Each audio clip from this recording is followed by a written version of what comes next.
Hey everyone, Eric Watson here, freelance writer, player, games writer, recorder videos, and occasional goer of the movie theaters. We're going to talk about the Dungeons & Dragons Honor Among Thieves movie, which we all just saw and have not quite Yeah. discussed amongst each other yet. Joining me, we have Chris Hello. and Heather. Hi. You may recognize them from our Gloomhaven videos and certainly from the D&D adventures that we do. So, Honor Among Thieves, what do we think? Among Thieves. That was good. It was good. It was very good. I enjoyed it quite a bit. I loved it. No, I feel like I feel like Eric's doing the same thing I'm doing, where it's like I really liked it, but it's a little soft. It was. I looked at something that said it reminded them of a early 2000s adventure movie, Yeah. like a good one, which I would be like probably the original like Pirates of the Caribbean, maybe. Pirates of the Caribbean. I think that's the closest like analog, Yeah, for where it's sure. like fantastical stuff happening, but you know, it's just got a good story, it's got good characters, like it just kind of nails all of its stuff. Yeah. And I feel like that's what this does, and it wasn't exactly out of left field because it did get a lot of good word of mouth and it had really good trailers. I thought the marketing was very well done for it. They kind of did the Guardians thing where it's like, let's just pair it with like some fucking Led Zeppelin and like some fun and in moments. hindsight, the trailers were also very reflective of the tone and content of the movie too. So yeah. Mm-hmm.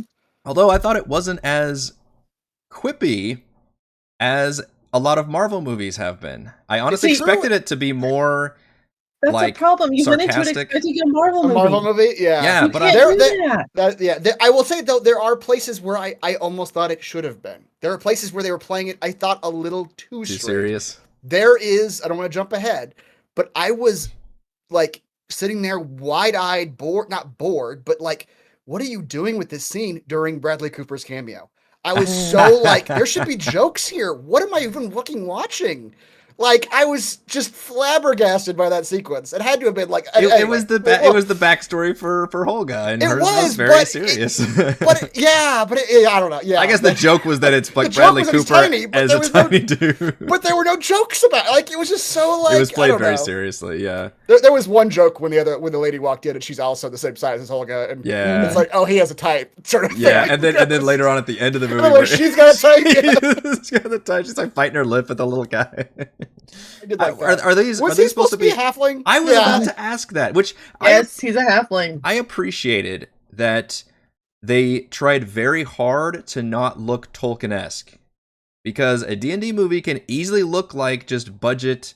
So I say budget. All those movies actually had a very big budget. Yeah.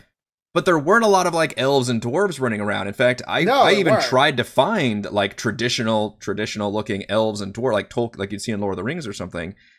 And I really didn't see that very much at all. There's one. I guess the Emerald Enclave had elves. Yes, I did see the stereotypical dwarf, which I think those were meant to be stereotypical. Yeah, like that was in fact, I think it was like the they're old the Lord of the Rings characters. Well, it was the old D&D cartoon people were like one of the parties, so they look kind of goofy, but on purpose. Yeah. And yeah, I thought like, I guess were the halflings or gnomes, like they just looked like small people. They didn't have like the exaggerated limbs. I think it was just like a person, but diminutized. I agree with you that they shouldn't. Them aping hobbits from Lord of the Rings wouldn't have been a good move. But I don't think what they did was the right move. I don't think just Bradley Cooper, just green screened and they took like a crop tool and just went 50%. Yeah. I don't think that was the right move because it looked pretty bad. I wonder if it looked bad because he was such a recognizable actor. And you're like, you know how big he is. Yeah. What a big, crazy cameo, though. Nobody knew that he was in that movie. Yeah. I remember seeing like, wait a minute. I don't know the last time I actually saw him because obviously he's Rocket Raccoon, so I guess he's in these movies, but he's not in them. Marvel movies.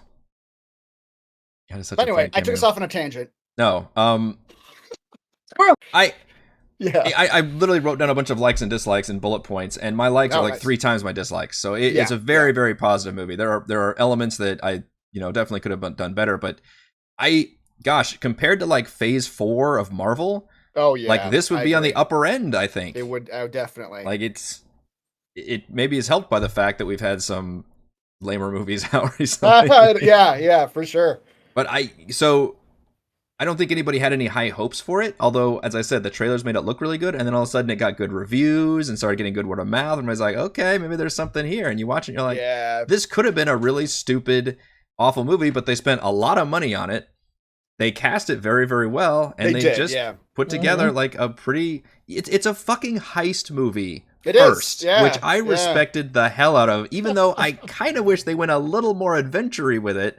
Oh, yeah. But I respect the fact that they stuck to their heist thing. They're like, no, we've Right. got a crew. We've even got a whole heist in the second act that we're going to plan around, and things go wrong. We throw complications in there. We've got betrayals and twists, and like, wow, you guys actually did the thief thing, and you didn't just have a bunch of like adventurers. Right. Yeah, I agree. My pluses are definitely bigger than my minuses for sure. One of my biggest minuses is not even the movie's fault. One of my biggest minuses is the hype right before I saw the movie combined with the trailers. Because from all the hype, I think I was going into the movie expecting a lot more than what was in the trailers. But the fucking trailers show almost everything cool in the movie. Like, everything is in the trailers. Yeah. And that in terms was of a like bummer. all the different set pieces and scenes. Set pieces, yeah, all the set pieces, all the creatures, yeah, all the different magic fights. They're all like it was very cool, but the climactic, like 5-on-1 fight at the very end of the movie was super cool, and it was the whole thing was in the trailers because it lasts like 45 seconds. Like them all attacking her, like the cameras sweeping around, kind of like the end of Avengers: Age of Ultron. Yeah, they did the Avengers thing. Yeah, where like the robots come at them and it's like going around. There was almost none of that I was like, that's new to me. Oh, like that very, very final bit. Yeah. Yeah. Yeah. I mean, and I was thinking, I did what a lot of movies do. They just basically told the movie in the trailer. They did, yeah. And then they're like, oh, here's some other stuff that's also going to be in the movie too. I would have, I mean, and this is my fault for watching all the trailers, I guess, but like, how cool would have been, like, if the animate objects on the dragon statue would have been a surprise to me? That would have been awesome, or the... So here's where I probably came at it different from you two, is that I only ever saw one trailer for this movie. Yeah. Back when they first released the very first trailer for the movie, basically showing like Chris Pine with his little lute dancing in that little hall. That's all I saw. I never watched any of the others. So I went into it not knowing most of the movie because I only saw the one. Probably the best scene for me that wasn't specifically in the trailer was her super wild shape back-to-back fleeing scene. That's true. That was not in the trailer. And that was very, very cool. It was very cool. I enjoyed that a lot. Yeah. Yeah. Hey, wizards, let's turn a druid into that. I was saying to Heather, like, obviously they break a lot of the rules with the D&D stuff, which we can talk number about of wild that. shapes Which, in a day. as D&D players and DMs, we should talk about that. But honestly, I would prefer if that's how druids played. And I would love to hear in the comments how people think. But I dropped the whole fucking spell casting thing, because she never casts a fucking spell in that movie. That's true, she never casts a spell. And druids are prime spellcasters. Mm-hmm. No spell casting, but you have like crazy amount of wild shape powers. Like that would be an awesome character to play. I think the way it should work, it felt like the way they were doing it in this movie, was that she has wild shapes like a barbarian has rages, where it's like once she goes into wild shape like mode, well, that's how she can switch at will. Like she can go from deer to cat to fly. She can change into whatever she wants while she's in like the wild shape mode. Mode, yeah. That would work, except for the fact that she became in her little tiefling mode while she was in the She popped back into tiefling at one point. That's true, she did. She went back, Yeah, so it was totally like rule of cool, but it was like, I would imagine like all the DMs are groaning watching that. Like, what? So she goes like 6 different forms in that one thing. Like, does she short rest at some point? But that shows off how cool that shifting is too. Yeah, absolutely. I think that scene was it felt like not a second unit scene, but like very like okay, this doesn't need to be here, but it's so cool that how can you not put it in here? Yeah, there's like no actor. I mean, she pops up at one point, but it's cool. Also, that movie, to jump on that, has really cool camera work. They do some really fun stuff with like the cameras zooming in or flipping around or just doing neat. That's not like tacky or anything, but just that one point where they show the Zaztam and that whole backstory, it's like it's right.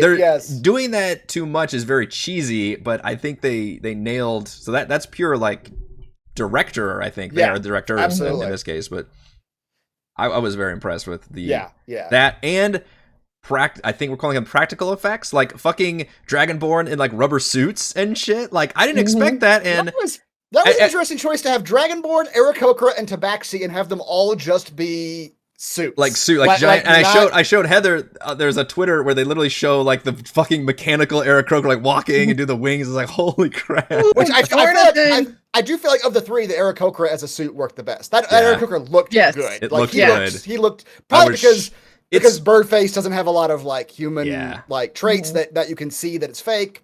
But I thought it worked great. That Aarakocra looked good. It did look good. It was impressive. I was shocked. My least favorite was the Tabaxi. The Tabaxi Heather said too. A little sketch. Thank you. Is it like Tabaxi's supposed to be like this big around. They're supposed to be like skinny. Yeah, and they're clearly a person in a cat suit. This was a person in a cat suit with really crappy hair. Yeah. It had really crappy hair on the cat. Looks like they went to the high school theater department and said, "Hey, have y'all done a production of Cats recently? Can we borrow a cat suit?" Yep. I thought the Dragonborn looked very good in still, like while he was just sitting there. I was like, okay, that looks good.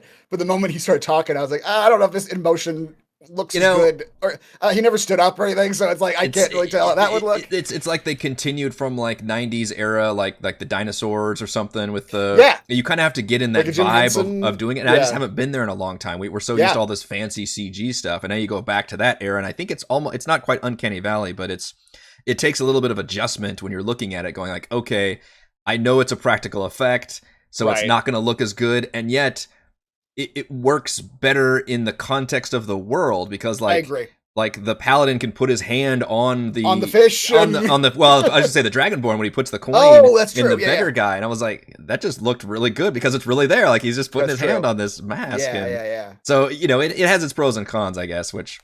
Yeah, some of them look better than others. I will say, I mean, I don't know how the CG would have worked had they tried it.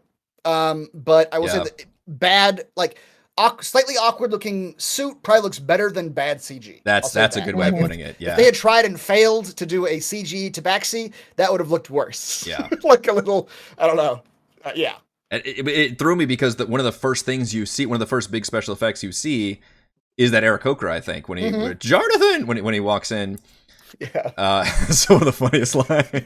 He doesn't even have any lines. But, I don't think so. He's just like squawks. I don't know. Which that's also a very D&D thing. Where like for no apparent reason, this one NPC becomes so fucking important, and everyone like latches onto the name and like is giving him attributes that he probably doesn't have. But they're just like because you keep thinking in your I mind feel like if Jonathan was here, I love that bit because you think like, okay, maybe he's in on it. This is a part of his crew, or he like paid this guy off. It's like no, he's gonna grab him and jump out the window. That was funny as shit. Yeah, but it was jarring because like that's the first thing you see, and I was like, I'm so used to having all these CG effects, and like, no, we're just gonna grab this dude and fly out the window. Yeah, and I think the very first thing you see is what I assume it's the half. I think it's a half orc or orc thing. Yeah, who is just straight up suited also. Yeah. Yeah, which that looks very very Lord of the Rings. It's true, it did. Yeah, it's from like almost like, all right, what are you guys doing here? Revel's End looked cool though, way cooler than in a top-down map, like that whole 3D space. Well, they can make it much taller, right? Revel's End, the map is like one level. It's like, oh no, this is a very big prison. Yeah, that was a very cool looking. Yeah. Like, all right, I can see why you guys keep pushing this prison, but right. I loved that you talked about they blended the serious. Maybe it got too serious at times, but I liked that it remained character focused. It didn't do this big, like there wasn't a big crawl on the screen that was like, hey, in the days of whatever, like here's our, they didn't try to sell you the world. Right. They were just like, we're going to sell you the characters who just happen to exist in this fantastical world. And we're just going to name drop all these locations and things. We're not going to explain anything to an extent. Yeah. And I really appreciate that. Now, granted, I've got the D&D background, but I've heard if people don't, and we all do, but I think even if people don't have that background, you kind of just get invested in the world because you're invested in the characters. Yeah. And it's funny how much stuff they don't, if you don't explain it, the audience just rolls with it. Yeah. Like they for our benefit, they say, I mean, saying in the very beginning of the movie, they say like, oh, Jonathan's an Aarakocra. So in my head, I know exactly what's coming. But a regular audience member wouldn't necessarily know that that's a big bird man. That's true. Until he walks in the door.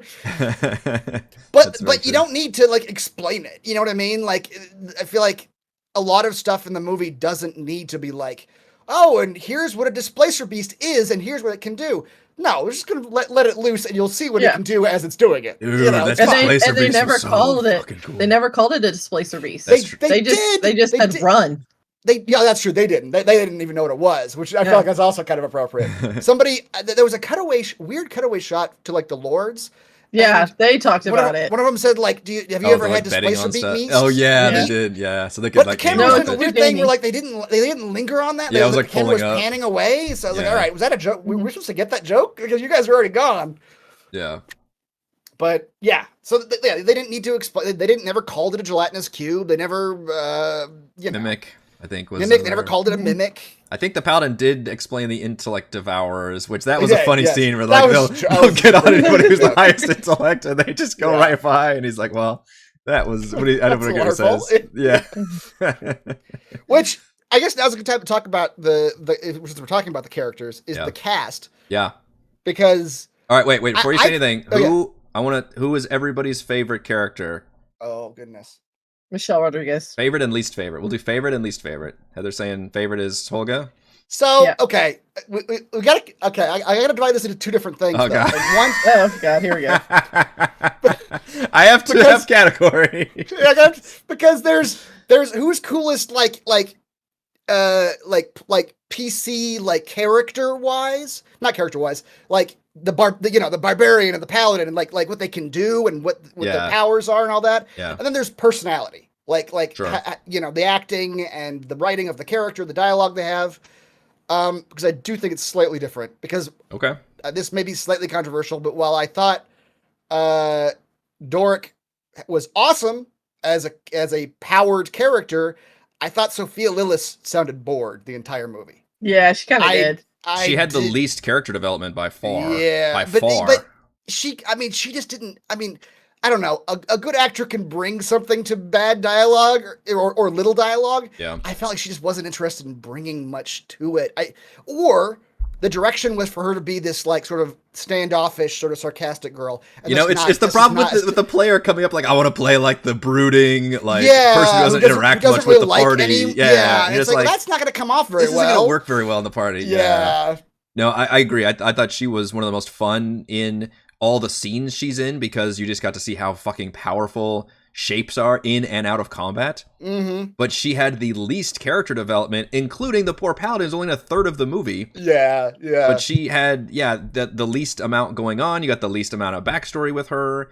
She just like hates people, like and just kind of was very off-puttish and kind of emotionless. And you think as the tiefling, like she would have a lot of opportunity for stuff going on. So imagine tiefling fans must have been like, well, that's kind of a bummer. Like tiefling druid is kind of a cool combo. Yeah. But she didn't really have anything going on. But I would agree that like powers wise, she was extremely impressive because they broke all the rules for wild shaping. Yes. And I appreciate it because it was neat to watch. And I also think that they like called out subclasses as if they're like a thing in this world. Like apparently a wild shape is like a thing that a person can be. Because like the bad guy at one point called it out like there's a wild shape among us. Well, they as if it's another class. I was like, oh, that's kind of cool. Like wild shape was like it's a known thing. It's a known thing. It's like a person who can. Well, that's how they go to find her. They're like, like a wild shape could get in there. Like we know a druid. We gotta get a druid. And he's like, I know a druid. Yeah, he knows a guy. Yeah, I know a guy. Which I feel like that's also kind of very probably a good choice by the movie to like. Not let every character have everything that the class would give them. Mm-hmm. Like, yeah, she's a druid, but she's not like to your point. She's not casting entangle. She's not doing root. Yeah, and I saw things with the directors who were like, we wanted to have like one spell caster who's using the spells because otherwise everybody's using. And that's what Wizards, look at your fucking game again because look at what happens. When you don't have every single person casting spells, it can still be pretty cool and awesome with all these different people having their different roles. Yeah, I think that's a good argument for it because otherwise in D&D you have there's so much spell casting and they even have to Simon has to like be like, oh, what spell? He has to make quips about it like, oh, spells can't solve all your problems. Like, well, that's because you guys only have one spellcaster. Right? Yeah. If you guys had 4 spellcasters, which you should with this party, you would be solving a lot of problems. Yeah, exactly. Just pay for it with magic. Yep. Yeah, okay. And Zank was a paladin, but he never really showed any magic. Well, he had the magic sword. He lit that thing up, which I thought he was going to divine. I thought that was a divine smite, but it never. I wasn't sure. Off. He said something when he activated though, so I thought it was kind of a little bit paladin-y. Maybe it was like a divine smite, or he has like the paladins can have those smites turn on, right? That's true. It's like a concentration spell. Yeah. So I was like, I thought that was kind of a way of doing that, which is cool. Maybe he activated it, but never got it off. maybe like he turned on Divine Smite, but then wasn't able to actually. I don't know. I thought that was a good interpretation, though. Like, we don't have to get, it doesn't have to be that in the weeds where it's like, oh, I hit him with my attack, now my sword turned off. Like, that's fine. You want to just activate your sword. Now, he had some kind of crazy, like, magic sword I'm thing. sorry, that, the green flame blade looked fucking... You did have the green flame blade. It looked good. I liked it. Yeah, for sure. I would have liked to have, when that first bit was introducing himself and stabbing all the guards, I would have liked for the funsies of it to have him stab one person and the have flames the flame leave bounce to somebody else, but yeah. But so, that was very cool looking. So you're dividing your columns up, but I want you to average out, like, take the average of personality and powers. Who do you think would be your favorite character? I don't think this movie works without Chris Pine. No. So I think I think he's the core of the movie. I think genuinely he is the most important character, not only like plot wise, but like just tone wise, like heart wise. Like I think without him, the movie comes off very 2001 Dungeons and Dragons a little bit. You know, like he's bringing that sort of tongue in cheek, like I'm having fun here. You know. Yeah. I would say yes, but also I was surprised / impressed by how much Michelle Rodriguez is right up there with him. Like, she's even in prison with him. She's there the whole step of the way. I think she might even have as many roles and as much lines of dialogue as he does. And we even get to have her whole, like that scene you didn't like, where she has her whole backstory explored while the plot stops to explore her backstory. Right. So I was pretty impressed that they almost kind of dual lead it at that point. But yes, I agree. Obviously, he's got the kid and the betrayal with the Hugh Grant thing and all that works out. And I like that, like, play, like, class-wise, they didn't let him have any magic, but they did let him have a lot of bardic inspirations, because he spent a lot of the movie convincing other people they can do things. Oh my God, Christopher, I said the exact same shit to him earlier today. He was like, he wasn't a bard. I was like, what? He was giving out bardic inspirations like candy. He was just like every time he opened his mouth, he was having that moment of inspiring them to do things. And like even at that low point in the movie, right before the final act, where he's like, yeah, everyone should just leave and we all fail and whatever. Right. He inspired them all to not leave by telling them to leave. I was like, he's basically a bard of eloquence, just with no spells. Just with no spells, right. Yeah, which the whole, the druid coming up with a plan thing was sort of just for the movie, you know, because they got to have somebody who does that. But I felt like they at least nailed that part of the bard thing. Yeah, he was the face, right? Like was absolutely in the group role. For some reason, the druid not casting spells but doing wild shape worked for me. The bard, I feel like you needed something going on besides just like I'm good at talking to people, which granted that's the joke about the bards, like I've got the high charisma, but I kept thinking like that one scene where he comes in that with the shown in the trailer a little bit, where he comes in with the lute, which is actually the illusion spell that goes haywire, which is kind of crazy. I thought that was going to be him actually doing some kind of enchantment thing, and maybe show even some effects coming. It's like, all right, maybe we'll just tie it to his like instrument, and only when he does songs he can kind of enchant people or enthrall them. I'd be fine with that. So it did bug me a little bit, but again, just because the D&D bard is a pure spellcaster, and their whole thing is casting a shit ton of spells. But I mean, by that point, you have to understand, they've broken all the rules at this point. So F the freaking rules for D&D at this point. He's more of a rogue with just high that's true. High charisma and just convinces people also, to do things. I think the paladin had cast Sacred Weapon on his sword. Ooh, that's a good one. I can see that. Yeah. Absolutely. I loved the paladin's personality. I thought it played so. What is his name? Zenk, I think. Zenk. Yeah. Zenk. Mm-hmm. I loved his personality. That it like lawful good with a stick up his ass, but like, but in a likable way. Maybe that's just because he's super sexy. What's the guy's name? I forget.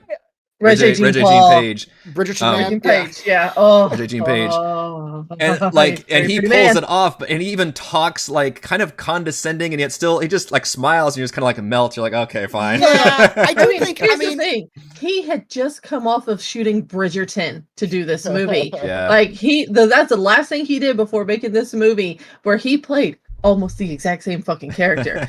I am too suave and debonair. I know I'm good looking. Everyone knows I'm good looking. That's what I loved about Zenk, though.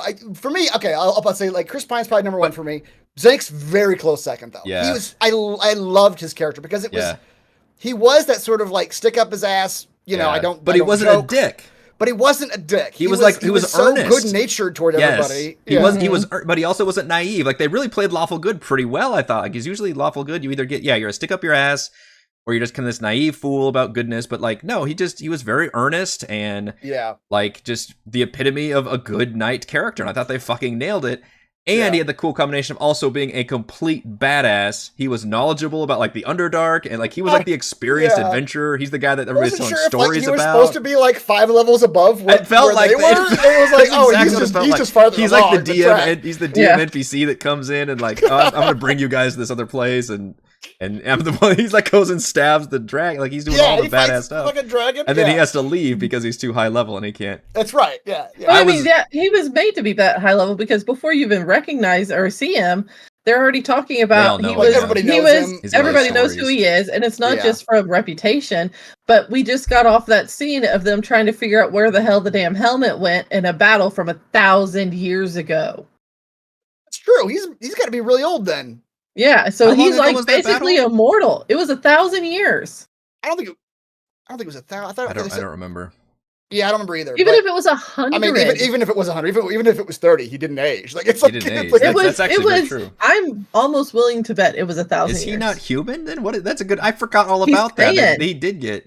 He's Thayan. Thayan is a country. It's not a country. It's not a race or ancestry. But I'm wondering if it's because, like, whenever they did finally meet him and he went into that backstory, he got touched by that red shit, and then that's how his little thing on his head. That's true. He had the thing that turned everybody else into undead hordes. Well, he was maybe he's undead. Well, they had a weird thing where like they showed him as a little boy. Yeah. Mm-hmm. They showed him like running away from the mist, and he got the mark then. Like the mist. He got the mark him. whenever the undead came out of the mist and tried to grab him as he's running away. So something happened to him there. Maybe he's like Blade, where he's like half. Yeah, like he's half undead and half not. Yeah. I did love that. Once again, a character focused.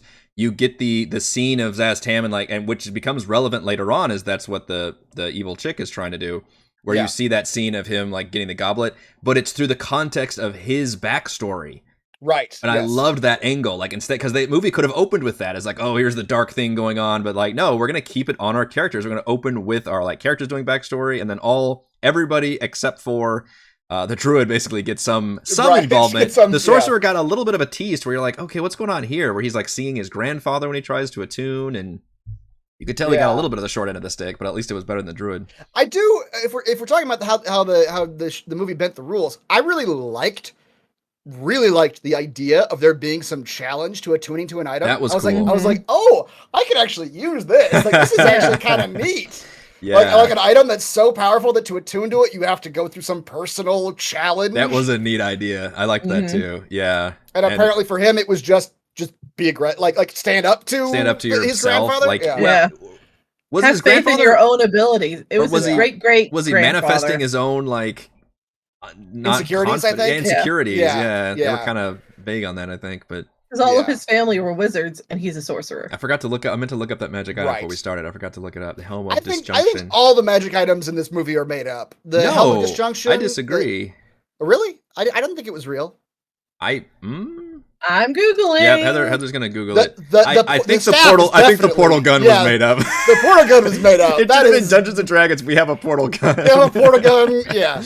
That was the biggest like. I was like, wait, where did you get this? Like, okay, I had to think back. Like, okay, was the walking stick that Holga gave the dude, and she swiped it at some point, which I guess we did see her like put it in the bag at the end, but you never think about it until they pull it out. And he's like, wait a minute, this is a fucking fantastic. Yeah, that was one of those like very just convenient. And this is one of those magic items we're gonna overuse to solve all the problems. With the DM is going, oh shit, I shouldn't have given them a fucking portal gun. With like unlimited uses and a 1/4-mile range. Like, holy shit. Yep. Yeah. What other magic item? We saw like a necklace that turns you invisible. I don't know if that specifically exists, but we could all assume that's a thing. For some reason, I expected that to come into play at some point, and it never really did. It did. That's how the daughter put the bracelet on the wizard. Oh yeah, that's true. I guess I expected her to be like doing some spy shit or something. Yeah, like being slightly more involved in the plot. Yeah, because they give her that magic item. they'll make her a rogue in the next movie, and she'll do some stuff. I really hope we get more of these, because this was a lot of fun, and I could see. Yeah. Although I almost hope they don't necessarily do like a heist thing every time. Like you could do a whole. Yeah. And I like, appreciate let it expand a little bit. Yeah, and I was fine with them doing kind of a greatest hits here. It's like, okay, we start in Icewind Dale, we're gonna eventually go to the Underdark, and then we're mostly gonna be an urban adventure. I will say that slightly annoyed me about the first half of the movie. I thought the first half, maybe the first act, but the first half of the movie I thought moved too fast. Yeah, like, I was getting slightly annoyed when the they very just kept like jumping to the okay, now we're here, okay, now we're here, okay, now we're here. And I'm like, all right, guys, I need you to slow down and like focus in on what your plot is, because you guys you're spending a lot of time. But by the time they actually got to Zinc, I feel like then it locked in. Like, all right, now we're into these sequences. Now we have the Underdark sequence, which is a long sequence. Then we have the heist sequence, which is a long sequence. Then we have the climax, the maze, which is a long sequence. So I really, I felt much better about the second half. I guess maybe they had to set up a lot of stuff. I guess that's the excuse. The weakest part of it for me, sorry, I was like choking. It was like a second ago. Was the beginning of the movie. Yeah. Where he's doing like the whole backstory. The backstory, yes, and it's kind of... And he's like explaining like who like, hey, here's our group, here's how we got here. And at one point I was worried like, oh god, we're not gonna do the whole movie like in this backstory, are we? Because this is kind of turning me off. I guess I didn't like when he was doing other people's voices as we see them talk. Yeah. Like when like Forge and him were talking, and Forge is convincing him to do the job, and Chris Pine is narrating that. I'm like, this is really a scene we ought to have seen. Right. Like, this is weird they go really quick through what looks like very important plot points to set them up to this point, and I thought it did a little too much tell, don't show. Yeah. And to where there was a lot of story there. I was like, wait, okay, I guess we're seeing time stop here, and these two get frozen, and the others just like I was really trying to keep up with what was going on to put them in this place. Like, okay, so we're 2 years later. They were a crew for a while, but then they had this where two of them got captured, so they broke. Like it really, I don't know, just the way they told it was kind of jarring. So to me, it was and then you do that with the immediate Jonathan and the Eric Oker. I was like, all of the beginning, I don't know, that was 15 minutes or something. To me, was the weakest part of the movie. And I also wasn't too into the next bit where they visited Forge. I was like, okay, this seems also very quick, and like it's just too easy. I don't know about at least too easy. At least most of the time they visit Forge, you got kind of Hugh Grant just fucking nails this role. By the way, what a fun role for him. And I think it was neat to have like a foil for our hero, which is a very superhero thing to do, is just he's a con man. He's like the charlatan, so he's the opposite of our dashing rogue. Yep. I did like that scene a little bit more, but yeah, it took a while for it to find its feet. Yeah. A little sidetrack back. The Helm of Disjunction is new to an extent. So it's new based on the movie. However, it looks like it is based off of a spell from Mordenkainen's called Mordenkainen's Disjunction, which is a spell that basically breaks any and all magic items within its radius. Okay. And it was all that spell was also, it looks like it was modified a little bit for Critical Role as well too. So yeah, it kind of looks like it has a history of starting as a spell, and then they just changed it for the movie to be a helmet. I did have a ton of fun identifying spells in the movie. Yeah, the spells they did a good job of nailing. They did. But the magic items, I was trying to keep up with, like, stuff like this, like the necklace. Like I was trying to think of like classic ones from the 5e Dungeon Masters. There's a ring of invisibility, which I feel like they just probably felt too Lord of the Rings, so they're like, we'll just turn it into a necklace instead of a ring. What else was there? So Heather brought this up, but there's something that the sorcerer wears on his belt where he's being tackled by the theater crew, and he's like, shield spell. That's what I told her. I was like, maybe that's just his, right? It's a spell focus, right? Yeah. Or that. I thought it was like had stuff in there. Components pouch, yeah. Yeah, I thought it was just components. Well, you have a focus instead of a component pouch. Maybe you just had the component pouch. I never see him like get everything out of there. But I never see him with a focus though. He never uses a focus. Is he always using his hands? Yeah. So I didn't know if that was a specific magic item or not. You only need to use a focus if you're doing it in replacement of materials. Like if it's just a somatic spell, you don't need the focus. Yeah. So maybe that's what it was for. We're being too rules I did like I did like in the very beginning where somebody shut his mouth to keep him from casting the spell. Yeah. I like that. You can't cast all that. Although then I was immediately like, reverse gravity is way too high level a spell to accidentally go off as part of wild magic. That's a big one. Yeah. That was greatness. It's like becoming a potted plant.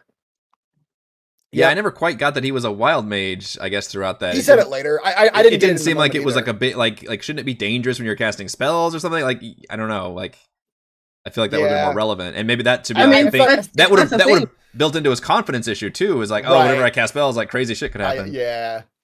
I mean, I got it because I've played a wild magic sorcerer. Yes. That's the thing, though. I've played that character, so I understand. Like because in all of the compendiums and the books and things like that have come out about wizards, is like you have that little kind of questionable, is this actually going to work type of a situation, or is that wild magic just going to surge and poof, you're a potted plant? Because that does happen. I know it happened to me. It did happen to you, yes. I don't think we saw any other wild magic besides the reverse gravity, did we? Like I feel like that was basically in terms of magic they didn't intend to have happen. Yeah, I don't. Yeah. And it's almost like he just like masters it by, which I did love. He had that was the scene they didn't have at the trailer, was the hands, and they had like the Western showdown. It was in one of the trailers, and I was really bummed. Yeah. Oh, the Western part wasn't, but the part where there's a shot in the trailer where she's got the blood hand going after the girl, and he like catches it with his stone hand. Oh, maybe you saw another trailer than I did. I don't remember that one. Yeah, there was 3 or 4 of them. I should have stopped watching trailers. But the Western showdown, the Western showdown with. Yeah. You need to be like me. Only watch one trailer for any movie that you want to see. Just it. That's it. No more. Yeah. The showdown with the Bigby's hand duel was pretty great. That little tumbleweed like goes by, and you could tell he's like got his confidence back. Yeah. Yeah, that was pretty neat. I got a groove. I was a little disappointed by that climax. As much as I did like which I liked, we had multiple villains. That was fun. Yeah. Like we had the Sophina Red Wizard. We had her like assassin Red Wizard for a hot minute in the Underdark, and then it's like you had a heist villain, then you had like a adventure villain. An adventure villain, but then Hugh Grant also was an important villain too, an antagonist for a lot of it. So I liked we had multiple villains there. As much as I enjoyed that final fight, I thought it was a bit anticlimactic. Like the stakes went a lot lower when they first said, like when they were going to turn the boat around and you see that whole thing happening. Like, all right, now we're getting to the big Marvel set piece of the huge shit happening and all this. And it's almost like the movie ran out of budget at the end, where it's like, oh no, everybody escaped, so nobody got turned into undead, even though we saw a lot of people get killed. At least a few, yeah. And I'm thinking the DM, like, she's got to have minions, right? Like, you can't have this fight. Like, is she really alone? And like the whole first half of the fight, I'm like, I can't believe she's by herself and just fighting them by herself. Like, she's a wizard. True. Like, yeah, she's powerful, but she's a wizard. Like, she's gonna go down as soon as she loses concentration. Yep, she lost concentration. Like, what was the one? Oh, I did enjoy that we actually saw her lose concentration of the animate objects. Of the animate object, yeah. Like right at the dramatic moment, yeah, she just gets like knocked down. I was like, all right, because you could see her like maintaining it a little bit. Yeah.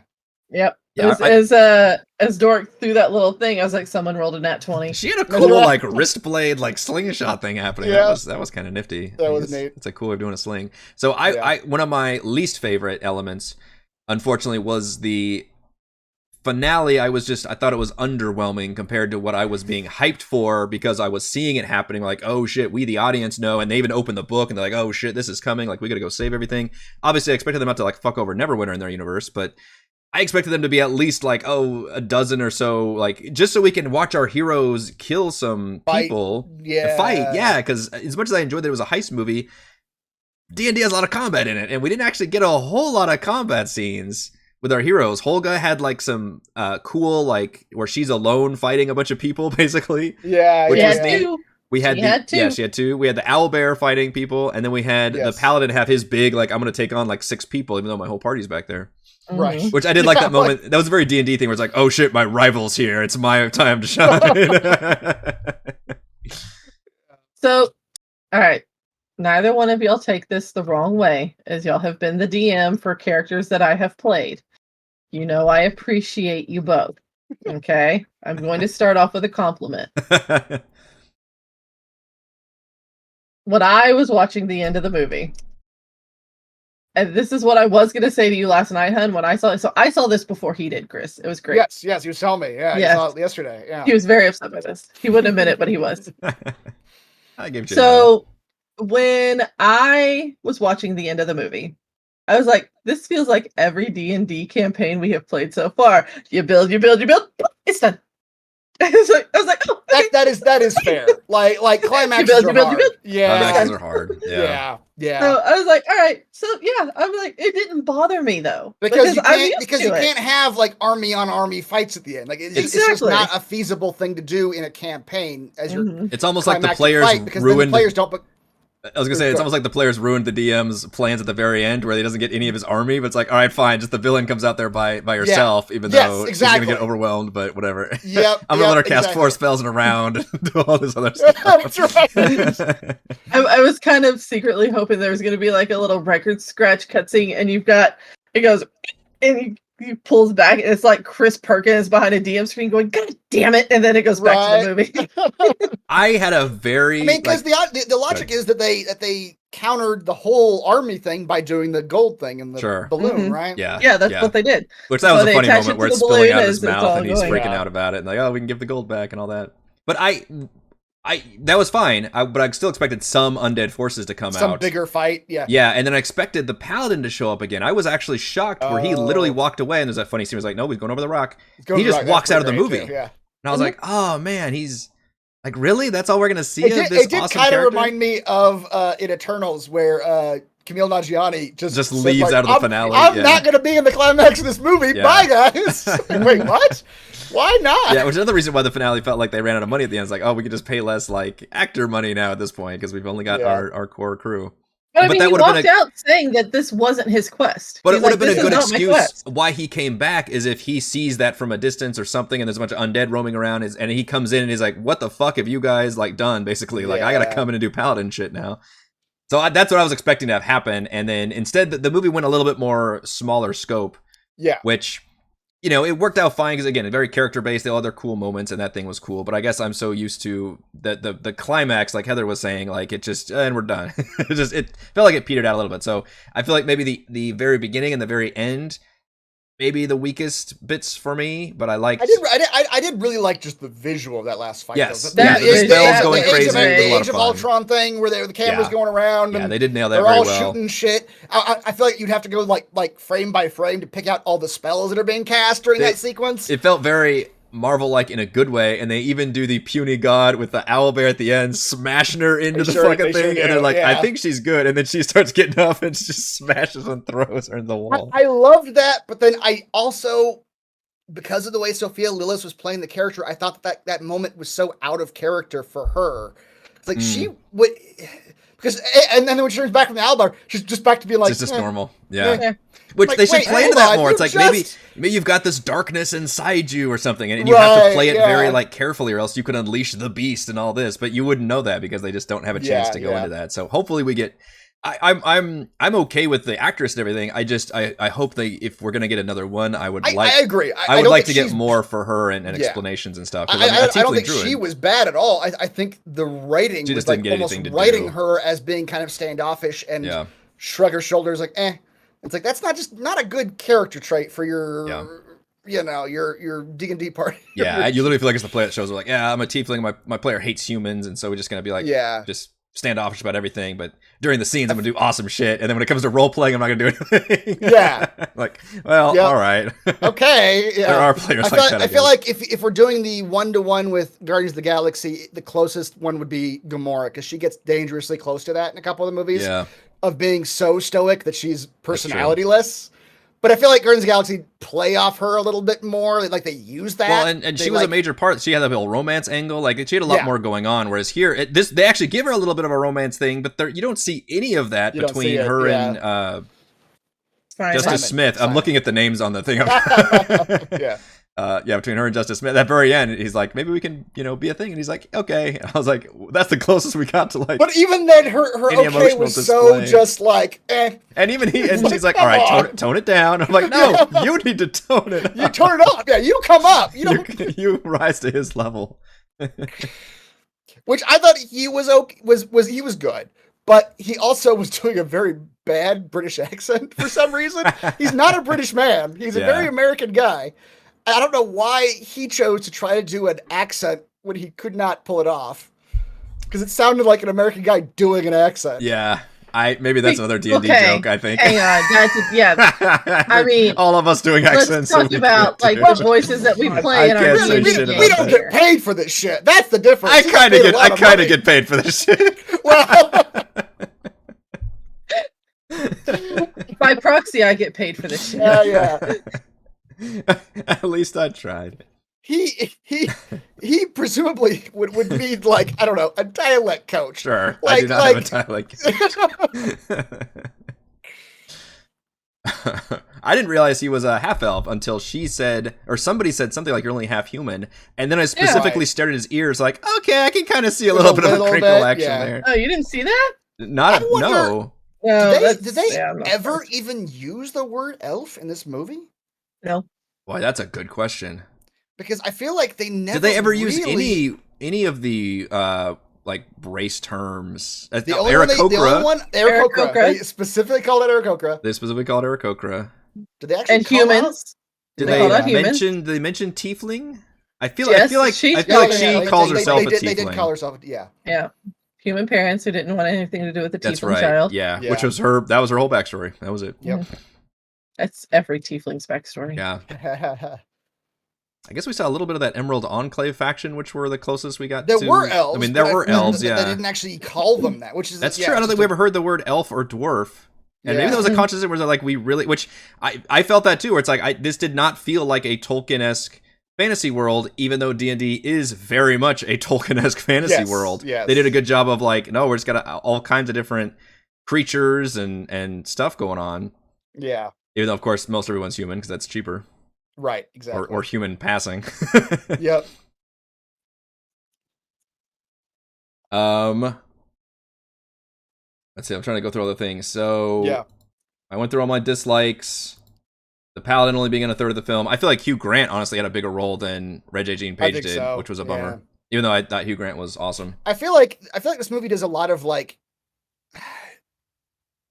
stuff where they can grow from it. Yeah. It's like, okay, everybody fucking loved your Paladin. Like, your Paladin needs to be in more of the movie. Yes. The Paladin, which if we're doing the Guardians of the Galaxy 1-to-1, the Paladin is the what's his name, Drax of the group. He is the like, I don't quite almost like a meme worthy because of how strict personality it is. Yeah, I agree. In a completely different way than Drax is for sure. And I hope they don't make it. They could. I guess they could keep it up, but I think with Drax they almost go a little overboard at times. With him being a joke, but with this character, I think they could do that just fine. Like have him be just super stoic and serious. Yeah. But like still like he's just sexy as hell, so you're just like on board with it. I mean, I almost feel like you could pick one or two of these characters and make a movie. It doesn't have to be a 2-hour, 15-minute movie. I would like to see them. I don't know. I feel like then we come into the problem of what you were talking about with the end. If you don't make it a big movie with multiple characters, it's not going to get, the scale is not going to get that big. That's true. And then we weird like reverse Avengers thing at that point. If you have everybody and then they all go off on their own adventures. Right. I don't know. I feel like you could do like a whole like to what I said earlier about the greatest hits. You could do a whole movie of them in the Underdark. Like that could be a whole movie. Absolutely. That's the part that I was kind of getting annoyed about in the first third of like them jumping from place to place. I mean, Underdark was a good sequence, but like going too quickly through the greatest hits. I was like, all right, you can kind of tell it's like an intro movie, like they're trying to do like the one Dungeons and Dragons movie. Yeah. Just in case they never get to make another one again, they want to get as many of the cool things. We check a lot of boxes, have a lot of creatures and spells and magic items, which I think they did a good job while also telling a really solid story along the way. And clearly they wanted, it was a successful urban adventure that happened to go into some other exotic locations. But I would like to see one that maybe wasn't necessarily like half of it took place in Neverwinter. And maybe they did. Can they make this movie, make it feel like an adventure movie, not necessarily a heist movie? Or do they feel like they have to keep doing heists? Would be an interesting thing, like because they got this crew. I doubt it. Yeah, I feel like, especially with the subtitle being "Honor Among Thieves," I feel like that's the gimmick of this movie is that they're all thieves and that they're doing the thing, the thief thing. I feel like even if we were to see these characters again, they wouldn't be thieves anymore. I mean, I feel like it's just like. I feel like part of the movie is them like graduating out of fiefdom into adventurerdom. I would say so, but what Heather was saying, they're going to be 100% thieves. I could see it. Maybe they're honorable thieves. That's the thing. I could see it, like if you graduate and you level up, but like maybe it's a whole country. It's like, hey, we need you guys to go steal this thing in this dungeon or something. Yeah, So yeah. you're technically doing like thievery, but it's more an adventure set piece versus an urban set piece. So they could still be thieves, but just not small time thieves now. But yeah, exactly. Like the stakes should probably go up a little bit, and as you do when you level up. Yep. Before we stop this, I want to ask what everybody's favorite and least favorite scene was in the movie. We have a list of scenes. That's. We've been discussing the whole movie, so I figure it's never going to be more fresh than it is now. That's true. My least favorite scene is easy. My least favorite scene is the Bradley Cooper bit. Is the Bradley Cooper cameo? Because I feel like if you're gonna make that funny, make it funny. Don't just make it like. Make it sad funny. Yeah, sad funny. It was sad funny. Yeah, like the only joke was that Bradley Cooper's small, and the rest of it was kind of depressing. I think I'd have to agree with you on that. It was a weird little interlude. And it also contributes to one of the most like plot hole bits of the movie, which is the part you were talking about, Eric. We're like, hey, where did the staff come from? It was sitting in my living room, I guess. No, she mentioned it later. She said because when Simon told them what it was, she's like, yeah, I stole it from a wizard. Back in her home. Was she human? Was she human? Michelle? No, she's. Maybe. I never said so. And I forget what barbarian tribe she's supposed to be from too, but I mean, yeah, okay, yeah, they don't. She's not like a giant or a Goliath or anything, so no, I'm pretty sure she's just human barbarian. Yeah. The Utgard elk tribe. Okay, it's just a human, human from up there. Mm-hmm. I didn't mind that scene. To me, I just think the most awkward was the introduction, the whole explaining who we are very quickly, like backstory, like trying to keep up with. Okay, this wizard hired us to, like, first we all met each other and we did some things, and then I was a harper for a while, and I was like, we're just like rapidly going through all of this important information, and I'm just struggling to keep up. And like just the rebels in prison with the half-orc coming in and like trying to sexually assault like your lead woman character, and so she can kick his ass. Like all right, this is the whole beginning. I was like, all right, I don't know, movie, I don't know about you. And then once we got out of Icewind Dale, I thought it got a lot better. So to me, the rockiest part was that whole intro sequence. What about and you said, Heather, the same for Bradley Cooper was your least favorite as well? Yeah, I think that was the weakest. Yeah. I mean, if I had to do another weakest one, honestly, kind of the cemetery scene. We didn't even talk about that scene. We didn't. I would have loved it had I not seen the entire joke. That's a great example of a trailer ruining a joke. There's a lot of trailers out there, and you know why they do it, because they're like, you watch that scene, you're like, okay, I get the tone of this movie, I want to enjoy it. But on the other hand, when they get to that part in the movie, you're like, well, I've seen this entire thing play out. I didn't expect it to actually last a lot longer.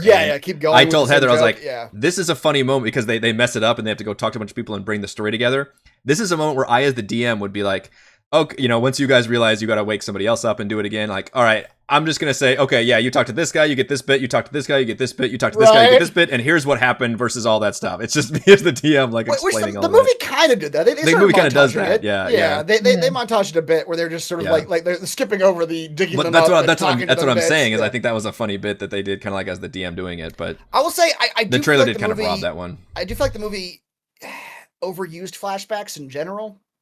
Like them flashing back, there's a lot of stuff that which again the trailers are at fault here. That I thought were going to be sequences in the movie. Turns out they were just flashbacks. Yeah, you kind of get robbed of this cool like big war you're gonna get at one point. And it's only that scene basically. Only that shot. It's that shot. It's that shot, and everything else is like a dude in a tent or dude running in the woods or something. Yeah. Do you know how much money that one shot? I'm sure it cost a lot. Yeah. Yeah, but that was a bummer that sequence was basically just that. Also, they do a thing that, I guess they didn't have time for it. Fine, the dragon wasn't a character, but they do the thing where they dumb down the dragons again. I noticed that like, dragons aren't beasts, guys. No. Like, this is your movie where you should nail dragons, and again, maybe they just want to avoid the Tolkien thing, but too bad. Like, your dragons are major intelligent characters in this world. Yeah. That's what makes them so awesome. They're super powerful, but they're also super smart, and they can all cast spells, or most of them can. But yeah, he just made this kind of big chunkster, which was a funny joke, and apparently that is a dragon that exists. Could have done that joke with an intelligent dragon. Yeah, and he doesn't have to have a conversation, but just like like you could even make it a really funny fucking voice, just like a real, just like Jabba the Hutt thing. Right. Couple of flies in my web. Or Right. Yeah, exactly. You can have fun with something. it. Yeah. The fact that it never talks was a big bummer. I agree. That was an odd choice. I don't know. To me, they showed intelligence with the dragon in a different way versus having it talk. Because it was able to assess the situation that was going on, even though it was a chunkster. It was able to like figure out, okay, if I push this hard on this pendulum, it's going to come back, and I'm going to be able to get my butt up. And now it had intelligence in a different way versus yes, flies on my nest thing. It had Velociraptor level intelligence. Yeah. But it was able to like pivot and make adjustments to like its attack strategy. Like even when they were running and then they jump and they're on this bridge, it pivots almost instantly. It can see where they are. It can tell what just happened. They portal to another platform. So it had intelligence. It just didn't have the intelligence in the way that you wanted because it's a dragon, and in our D&D campaigns, the dragons talk type of a thing. Not in our campaign. Not in our campaign. In all of D&D's universe, every single dragon, again, even the dumbest dragon. Here's the problem. By this point in the movie, they have broken everything that you know about D&D. No. I actually disagree with that because I think they did a pretty good job of only breaking the rules when they needed to for the story. I feel like largely, like attunement is a thing, he mentions that he can only cast the speak to dead spell because he has a cleric token with the spell cast on it. I was like, all right, you're acknowledging that sorcerers can't do cast that spell. Let me follow that. So they break the rules only when it was narratively creative type of thing. At what point then would it have mattered that the dragon talked? You're right. You're absolutely right there. Like it was a choice. It was a choice where they're like, okay, we don't have time for a whole dialogue sequence here. We're in the middle of an action beat, so let's just. It was a choice I didn't like because I think I agree that should have been something that makes D&D cool. Is these dragons are big, powerful, and they're intelligent creatures, and I don't think it would have taken much to portray that either. And it could have even been that he was a pretty stupid dragon, like that's fine, but they're still intelligent. I mean, red dragons are talked with that scene that they were doing. I would have been like, what the fuck? Honestly, as a person coming into it, because I come into a movie, I'm like, okay, I play D&D, whatever. I don't care. Yeah, I'm gonna know some of the basic stuff about some of this. So like, I knew what Neverwinter was and all of this stuff, but it's a movie. It is a movie first and foremost. This isn't your D&D campaign on a table with dice and things like that. It's a movie. Yeah. If that dragon had talked, I would have been like, okay, that's just stupid. We do not have time for him to like make some quippy mark and then all of a sudden just start eating everybody. Like I do acknowledge that like with this You're breaking my DM heart. With this particular dragon, I know it would not have worked that well, but I feel like just they didn't acknowledge in the movie at all that dragons are like, and they didn't name two dragons. Like they named the black dragon when they were doing the flashback, and they named this dragon at some point. And I don't know, just somewhere along the line, just a casual mention that like these dragons. I'm not even sure in that flashback why a black dragon would have been fighting for a human army. Like, well, they did mention it was the cult of the dragon. It was literally, it was, which I think was the actual storyline of the very first 5e campaign they did, which we didn't play. Which this dragon cult is trying to resurrect Tiamat, and they've got this whole army, and they're going after like they're getting all the dragons in line basically, and that's why they've got dragons on their side. So that was something they dropped really, which I thought was cool. I almost expected them to drop more. They had like Emerald Enclave, Harpers, do like world stuff that's going on in the world, make it feel like shit's going on. The red dragon was Thimbershard. Yes, which I don't know if that was a made up. No, that is. I do know that is a real dragon. I don't remember where he's from, but I believe he's also canonically a chunkster. Really? Okay. I think that part is correct. Yes, but I know he is sentient also. So that the other thing that lore wise, like the dragon thing that I bumped up against is, aren't there like 7 lords of Neverwinter? Isn't it like a council? No, that's Waterdeep. That's Waterdeep. Waterdeep has the masked lords. Okay. And then the one unmasked lord. And one unmasked lord, yeah. I don't think we ever go to Waterdeep. We mentioned Baldur's Gate for a hot second, but I think we pretty much just we go to Tribor, which I believe Tribor is in Prince of the Apocalypse campaign. It is. Yeah. I think you guys went there. Yeah, I think we did. Which is where they find the Simon character. But otherwise, most of it's in Neverwinter, and canonically, Lord Neverember, I believe, is the Lord of Neverwinter. Okay. And I assume that the Druid and that were in Neverwinter Wood, although I don't think they ever specifically call that out, but that's obviously the place near Neverwinter. I think that volcano might have been a volcano from near Neverwinter as well. Oh, really? Yeah, I forget what that's named. Mount Hot Now or something stupid. Like it's okay. We're almost an hour in. Favorite scene time.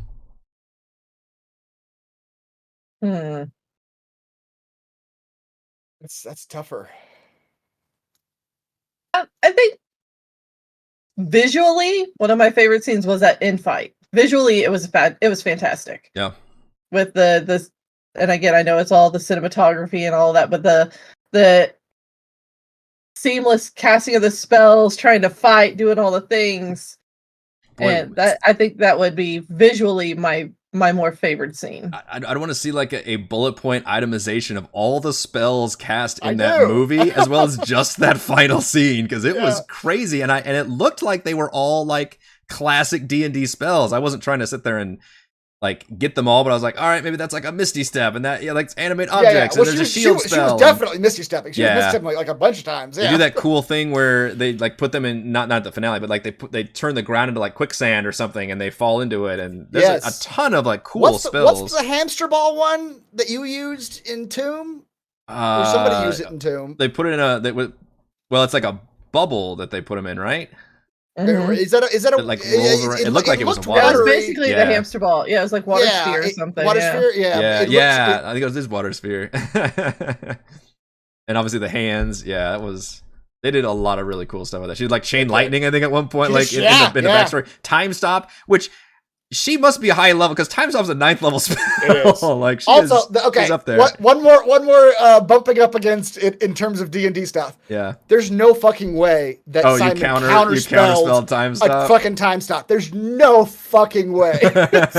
Hey, he felt the confidence to do it. That is the DM. Like the player rolled their very best. They rolled like a 19 or something. They had their +5. You look at it and go like a DC 30, and you know it's like come down to this. They're like, man, you fucking nailed it. I'm gonna let it go. You nailed it.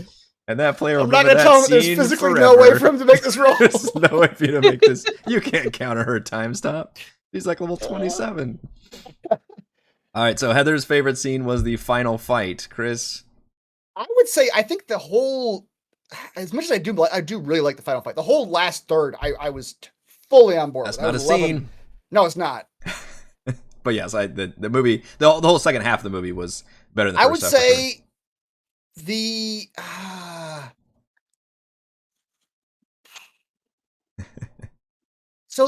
at the end of the movie, in the third act, there's 3 action sequences back to back. There's the heist sequence where they're doing the portal stuff and they're running around and they're having fights. That ends with them all getting captured and getting put in the maze. Oh, the arena, yeah. Yeah. Mm-hmm. Then there's the maze, and then there's the final fight. Right? Like, am I not missing anything in there? Like, there's like that. That's kind of how it's broken up. Yeah, I mean, they get in the boat and actually leave, and then they have to turn around and do it. But right, that's after the maze, right? That's after the maze. Yeah, they escape and they deal with Hugh Grant basically.